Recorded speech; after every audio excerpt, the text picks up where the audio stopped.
Sa mga naghahanap ng authentic biryani na kakaibang lasa, hindi mo na kailangan pang pumunta ng Middle East para masatisfy ang iyong cravings.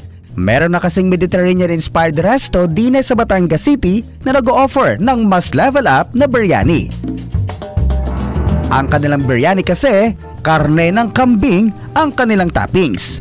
Katumbas ito ng kilalang lamb o mutton biryani ng Middle East. Ito ay ang Goat Biryani ng Batangas City.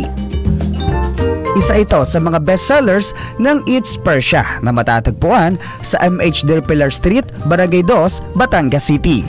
Pagmamayari ito ng isang dating OFW na natutunan ang authentic biryani mula sa kanyang mga amo mula sa bansang Cyprus. Nag-abroad ako. Then, happen na asawa ko rin ay foreigner, Iranian. Kaya nga po, naisipan namin na maglagay ng negosyo. At ang ipangalan niya na po namin ay Eats Persia kasi siya ay Persian.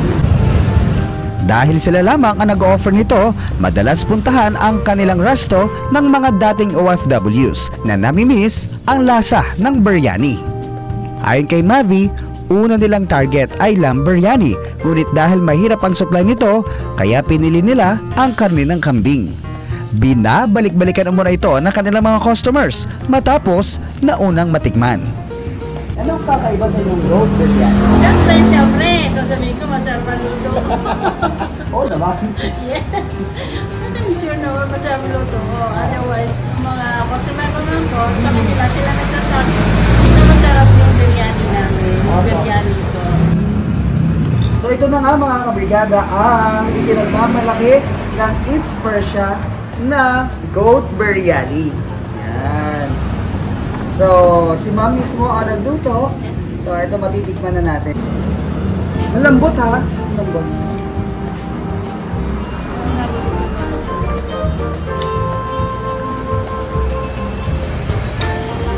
Sarap. Siyempre ang kanyang sauce.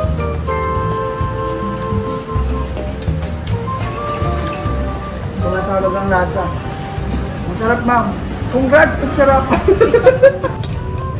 Maliban sa kanilang goat biryani, patok rin sa kanilang mga regular customers ang kanilang chicken at beef biryani. Best sellers din ang kanilang shawarma at mga lutong kebab. In-invite ko po kayo na try nyo ang aming biryani, ang aking goat biryani. Hindi kayo mapapaya.